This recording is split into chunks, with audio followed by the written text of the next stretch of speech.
Hari ini kita lanjut baca buku dan kita ke chapter 21.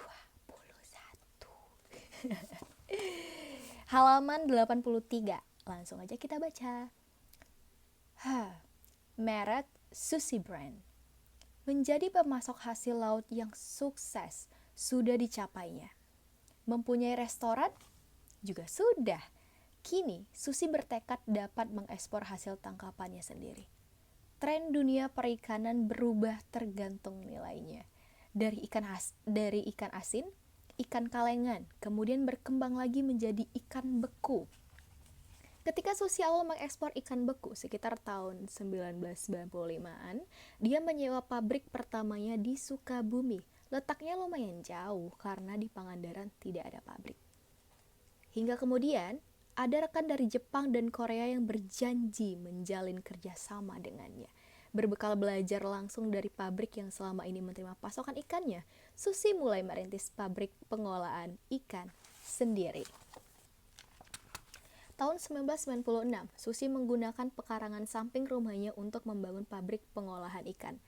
Namun, pengusaha yang awalnya berniat untuk bekerja sama tidak juga hadir. Padahal uang telah habis untuk membangun pabrik.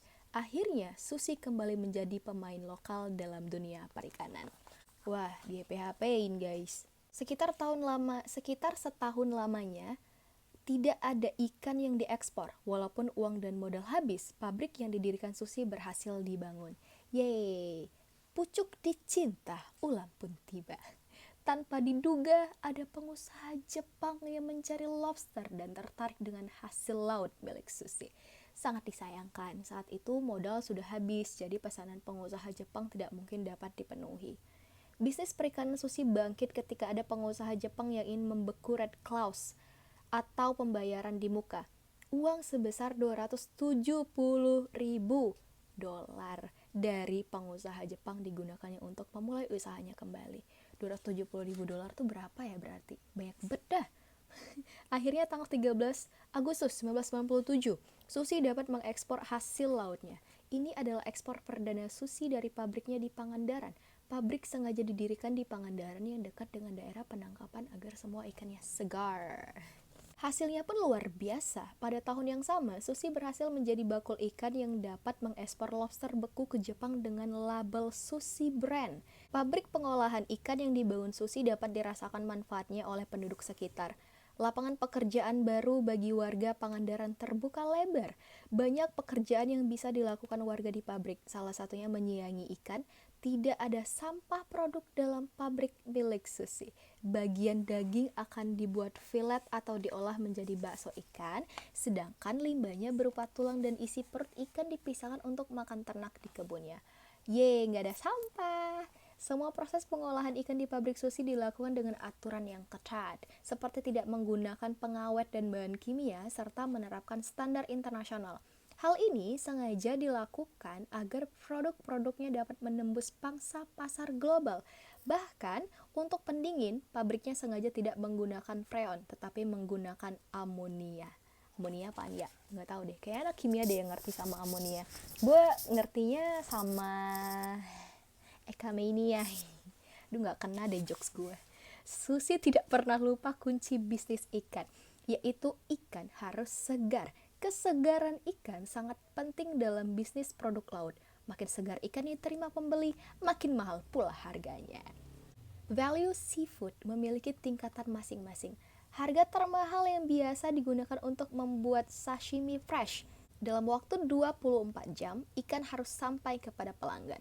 Padahal perkiraan Susi, jarak tempuh dari Pangandaran ke Jakarta akan membuat 10-25% ikan mati di perjalanan. Sementara harga lobster mati dan hidup jauh berbeda. Sebagai gambaran, lobster hidup dihargai 400.000, sedangkan yang mati harganya turun menjadi 100.000 rupiah. Wow, 400 ke 100. Itu pun jika tidak berbau. Jika berbau, ikan tidak ada nilainya. Dan akhirnya akan dibuang. Bye-bye. Perlu terobosan untuk mengurangi angka kematian ikan-ikan tersebut. Produk laut yang bagus tidak hanya berada di pesisir Laut Jawa. tetapi luas terbentang di pantai-pantai Aceh hingga Papua. Masalahnya, bagaimana cara mengangkut hasil laut dari berbagai tempat dengan cepat agar dapat diekspor pada hari yang sama sehingga mendapatkan nilai tertinggi. Luasnya Indonesia saja sudah membuat Susi harus berpikir keras, apalagi membawa hasil laut ke Jepang, Eropa, dan Amerika dalam keadaan segar. Truk berpendinginan tidak lagi menjadi solusi. Harus ada cara baru yang lebih maju. Pesawat kecillah yang kemudian menjadi incaran Susi. Dengan pesawat kecil yang ringan, Susi yakin dapat membawa hasil laut dari berbagai pelosok tanah air. Pesawat itu dapat mendarat di rumput dan berbagai landasan. Ide memiliki pesawat terbang lahir dari obrolannya dengan Christian pada perkenalan mereka tahun 1997. Dukungan besar Christian yang kemudian menjadi suaminya ini membuat Susi mantap menyusun proposal pinjaman dana ke berbagai bank pada tahun 1999. Saat itu banyak orang yang menganggapnya gila. Susah meyakinkan perbankan untuk memberikan pinjaman kepadanya. Mereka tidak yakin bahwa Susi mampu membayar pesawat seharga 2 juta dolar Amerika Serikat. Setelah 4 tahun bolak-balik mengajukan proposal, barulah ada sebuah bank yang memahami ide Susi dan bersedia memberikan dana. Ketika pinjaman sebesar 4,7 juta dolar Amerika Serikat sudah di tangan, Susi pun langsung membeli 2 pesawat seperti keinginannya selama ini. Uang pinjaman bank tersebut dapat dilunasi 7 tahun kemudian. Wow, it's only need 7 years. Wow. Didukung oleh suaminya, Christian, yang memahami dunia kedirgantaraan. Akhirnya mimpi Susi memiliki pesawat terwujud. Yeay! Cessna Caravan. Aduh, gimana lagi bahasanya? Bacanya tuh Cessna Caravan. Gitu. Pokoknya tulisannya tuh CESSNA spasi CARAVAN. Buatan Amerika, resmi menjadi miliknya. Sesuai mimpinya. Aduh, pesawat itu dengan kapasitas 12 kursi dia gunakan untuk mengangkut hasil laut dari nelayan berbagai pantai di Indonesia. Susi bersama suaminya siap menerbangkan semua hasil produk laut yang diproduksi pabriknya. Semua dikemas dengan rapi dan dikirim ke pasar Jakarta dan para pelanggannya. Lanjut ke bab 22, pesawat. Nih, nggak tahu gue bacanya kagak gimana nih. Pokoknya itulah pesawat itulah namanya ya. Tercatat, hingga tahun 2012, Susi Air telah mengoperasikan sekitar 50 pesawat dengan berbagai tipe. Nyebut tipe pesawat lagi nih gue nih. Pokoknya itu ya, semisal yang tadi, terus gue nggak tahu deh. Pokoknya itulah berbagai pesawat. Pokoknya gue nggak tahu gimana baca nama-nama pesawat ini, ntar salah baca. Penggunaan pesawat sebagai alat transportasi produk dagangannya membuat produktivitas bisnis Susi makin meningkat.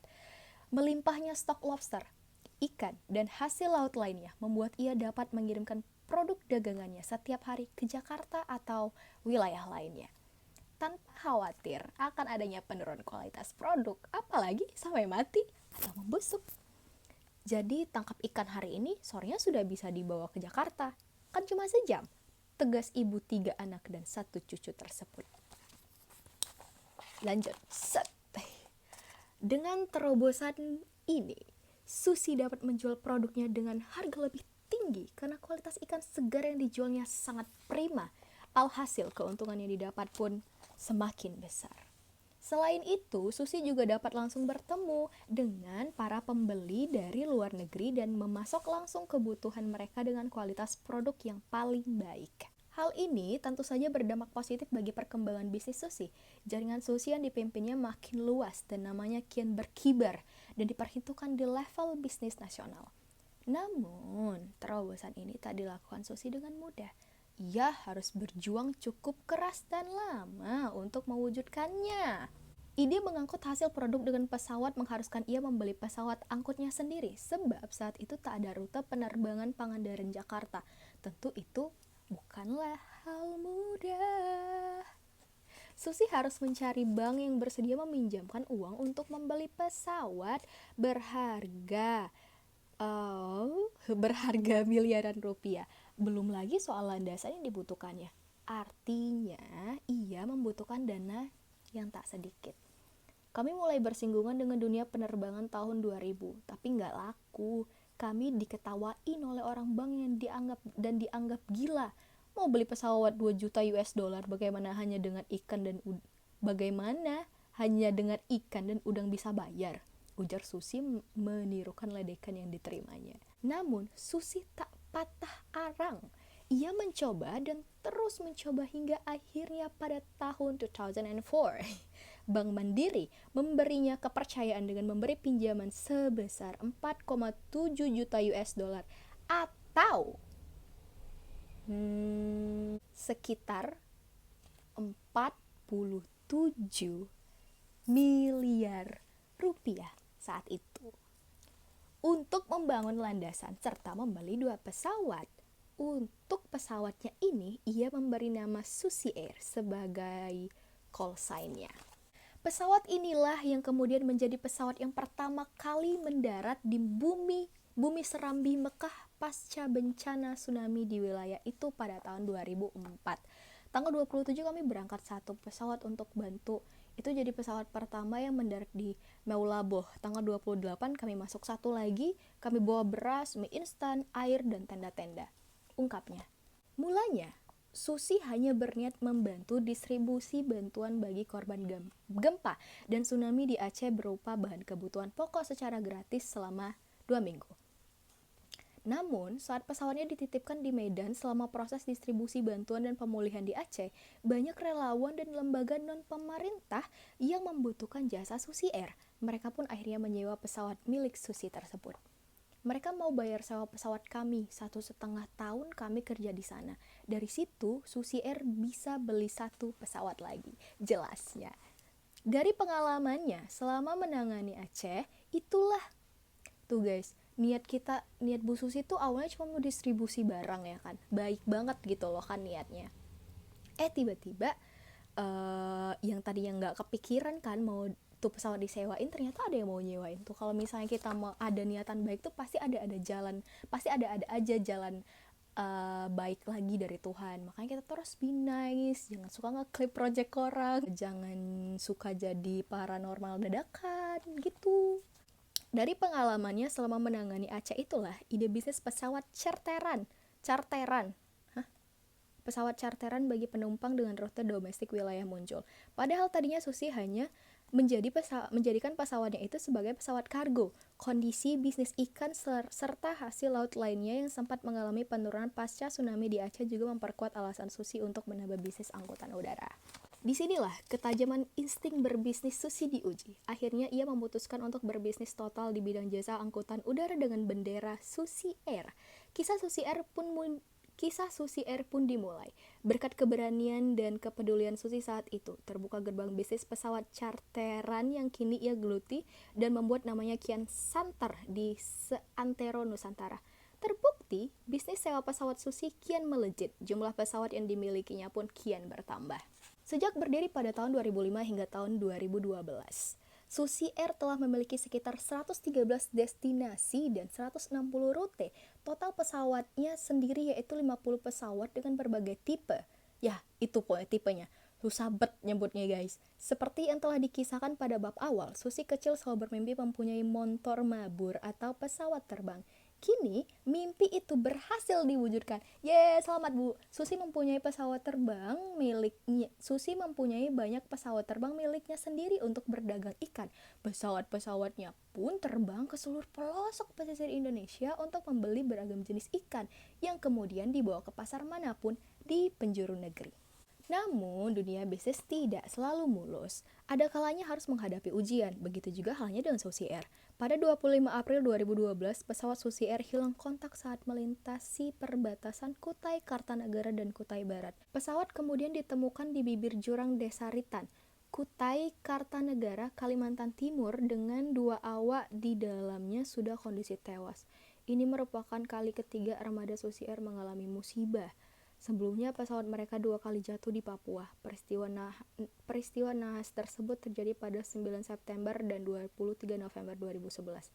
Pada 9 September 2011, pesawat Susi Air jenis Caravan C-28B PK VVE dari Wamena tujuan Kenyam di wilayah pegunungan Papua jatuh di distrik Pasema atau Pasema guys, komen di bawah ya, Kabupaten Yahukimo. Pilot dan kopilot tewas di tempat kejadian. Adapun pada 23 November 2011, pesawat Susi Air jenis Caravan menabrak Gunung Wabu di Sugapa, Papua. Pilot mengalami luka parah sedangkan kopilot tewas di tempat. Pada masa-masa sulit seperti ini, dukungan dari teman dan sahabat membuat Susi tegar dan terhibur. Susi terharu saat Dahlan Iskan, CEO Jawa Post Group, menulis di seluruh Jawa Post bahwa bagi Dahlan, Susi Air tetap di hati. Karena pilotnya mengalami musibah kecelakaan, Susi pun membatalkan rencananya meninggalkan tanah air untuk menerima penghargaan dari Hillary Clinton. Wow. Gila ya guys, gila banget. Bab 23, Susi Flying School. Tanpa tsunami di Aceh, Susi Air tidak akan pernah ada. Tsunami-lah yang membuat pesawatnya menjadi airline yang tidak hanya mengangkut lobster, tetapi juga membawa manusia. Tidak pernah terpikirkan bagi Susi untuk memiliki bisnis plan Susi Air. Sejak awal, Susi membeli pesawatnya untuk mengangkut lobster dari wilayah-wilayah selatan Jawa ke Jakarta. Awalnya, Susi hanya berniat membantu distribusi bantuan di Aceh selama 2 minggu. Namun, ketika uangnya habis dan hendak kembali, Bank Mandiri memberinya bantuan. Nota pembelian bahan bakarnya diganti. Akhirnya, Susi menetap selama 1 minggu lagi di Aceh.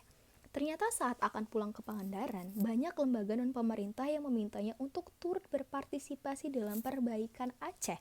Permintaan ini lantas membuat Susi aktif di Aceh hingga sekitar 1,5 tahun. Pesawat Susi terus terbang ke semua tempat di Aceh untuk mengirimkan bantuan. Rupanya, tidak hanya Susi yang bergantung pada pesawatnya. Beberapa relawan dari negara lain membutuhkan pesawat Susi untuk mengirimkan logistik. Susi pun memperbolehkan pesawatnya digunakan dengan syarat mereka harus mengganti bahan bakar yang digunakan. Dari 1 orang, kabar cepat menyebar hingga akhirnya pesawat Cessna milik Susi sering disewa oleh pihak internasional maupun LSM yang membantu pemulihan Aceh. Sebenarnya, tak pernah terlintas di pikiran Susi untuk memberi jenama pesawatnya dengan namanya sendiri. Dia justru membayangkan jenama pesawatnya adalah nama burung yang gagah atau lainnya. Namun, ternyata jenama itu muncul di saat tak terduga. Suatu hari, saat Susi sedang beristirahat, ada seseorang yang datang kepadanya lalu bertanya, "Do you know where is the Susi Air?" Mendapat pertanyaan seperti itu, Susi hanya menjawab, "No, nggak ada Susi Air di sini. Adanya Susi." Mendengar jawaban tersebut, orang yang bertanya langsung meninggalkan Susi. Lama-kelamaan, Susi berpikir, bisa-bisa akan banyak bisnis yang hilang jika dia menjawab seperti itu. Karena para penyewa pesawatnya lebih suka menyebut pesawat miliknya itu dengan sebutan Susi Air. Akhirnya, sejak saat itu, setiap ada yang menanyakan Susi Air, dirinya langsung menyebut pesawatnya. Dari para penyewa inilah istilah Susi Air lahir hingga sekarang. Dari hasil sewa pesawat selama di Aceh, Susi kemudian dapat membeli pesawat lagi. Perkembangan bisnis sewa pesawat Susi terus berkembang. Rute yang ditawarkan Susi Air dapat menjadi pilihan bagi para penumpang yang membutuhkan penerbangan dengan rute khusus, baik di Jawa maupun di luar Jawa. Tidak ada kiat khusus Susi dalam mengembangkan bisnis penerbangannya. Jika melihat peluang, itulah yang dilakukan Susi. Susi sengaja tidak mengambil kota-kota besar untuk bisnis penerbangan dan menyediakan jasa untuk daerah yang selama ini tidak ada penerbangan. Moto yang dipegang Susi selama ini yaitu memudahkan perjalanan dari penduduk pedalaman maupun kota untuk berpindah atau berbisnis serta membangun komunikasi sehingga daerah kecil dan kota dapat terhubung dalam satu hari. Selain mendapat penumpang, bisnis perikanan Susi juga dapat terangkut setiap harinya ke berbagai pelosok tanah air. Pinjaman dari bank pun perlahan bisa ia lunasi. Kesuksesan Susi sebagai pengusaha wanita bidang perikanan berlanjut pada usaha lainnya, yaitu jasa penerbangan. Perempuan Pangandaran ini menjadi presiden direktur PT Asi Puji Astuti Marine Product dan Presiden Direktur PT Asi Puji Astuti Aviation yang mengoperasikan Susi Air. Tidak berhenti sampai di situ, perempuan yang hanya lulusan SMP ini juga mempunyai sekolah penerbangan. Susi Flying School dibangun tahun 2008 dengan Susi sebagai direktur utamanya. Sekolah penerbangan ini berada di bawah manajemen PT Asih Puji Astuti Flying School. Wow, keren banget. Umumnya, orang-orang yang sekolah di Susi Flying School berasal dari Amerika Serikat, Eropa, dan beberapa dari Filipina. Kebanyakan dari mereka adalah pilot yang bekerja pada Susi Air. Bukannya tidak nasionalis, tetapi mendapatkan pilot tidaklah mudah. Pesawat milik Susi kebanyakan pesawat ringan dengan rute penerbangan yang tidak populer di pelosok dan susah dijangkau. Untuk mendapatkan pilot dan karyawan perusahaannya, Susi langsung mendatangi sekolah penerbangan di berbagai negeri. Beberapa ruang kelas dibangunnya di halaman rumahnya, lengkap dengan ragam kompus sistem dan alat avionik lainnya. Nggak bisa bacanya apa itu. Berbagai program dasar dan lanjutan untuk menjadi pilot diajarkan di sekolah penerbangan ini. Di sekolah penerbangannya inilah berbagai budaya menyatu menjadi satu. Dengan menerapkan manajemen terbuka, Susi belajar banyak dari orang-orang sekitarnya. Terkadang, untuk belajar manajemen tidak perlu dengan orang yang pintar maupun sarjana. Bagi Susi, belajar dapat dilakukan dengan semua orang, bahkan pembantunya sekalipun. Bukan sekadar cerita, hal ini memang terjadi. Susi memiliki pembantu yang bisa dibilang tidak berpendidikan, sekolah SD pun tidak selesai. Namun, dari pembantunya ini Susi mendapat pelajaran berharga. Suatu hari, Susi melihat di atas meja di seluruh ruangan terdapat rokok, tisu, dan air putih. Susi pun bingung melihat itu dan bertanya langsung kepada pembantunya. Ternyata, hal ini dilakukan si pembantu agar pekerjaannya tidak terganggu dan dia dapat bekerja lebih tenang. Jadi, Susi tidak perlu memanggil pembantunya ketika membutuhkan rokok, tisu, dan air putih. Semua sudah tersedia lengkap di setiap ruangan. Susi mengerti maksud pembantunya dan belajar tentang pentingnya persiapan sejak mengawali usahanya. Susi mengaku tidak pernah memegang uangnya sendiri, selalu ada kasir yang mengurus seluruh bisnisnya. Dia paham betul tentang semua hitungan dalam bisnis yang dikelolanya. Tetapi untuk jumlah aset yang dimiliki, tidak pernah terpikirkan. Yang terpenting baginya adalah ketika dirinya pulang ke rumah, ia dapat makan dan semua kebutuhannya tersedia.